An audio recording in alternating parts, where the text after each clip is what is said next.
नमस्कार मित्रों, मैं अभिनेता doctor Shailendra Srivastava Bhojpuri film awards के फाउंडर प्रेसिडेंट श्री विनोद कुमार गुप्ता जी और उनकी पूरी कमेटी को हार्दिक शुभकामनाएं देता हूं, बधाई देता हूं कि वो अपने भागीरथ प्रयास से आज इस अवार्ड समारोह के 18वें वर्ष में प्रवेश कर गए हैं।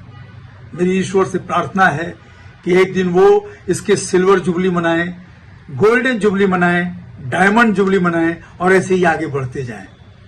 विनोद कुमार गुप्ता जी ने एक स्वप्न देखा था कि वो भोजपुरी फिल्म जगत के कलाकारों को, इसके टेक्नीशियंस को प्रोत्साहित करने के लिए, उनकी हौसला अफजाई करने के लिए इस अवार्ड समारोह को प्रारंभ करें। उन्होंने किया और आज सफलतापूर्वक यहां तक आए हैं। मित्रों, मैं भाग्यशाली हूं कि मुझे भी इस अवार्ड कमेटी ने 2 बार सम्मानित किया है।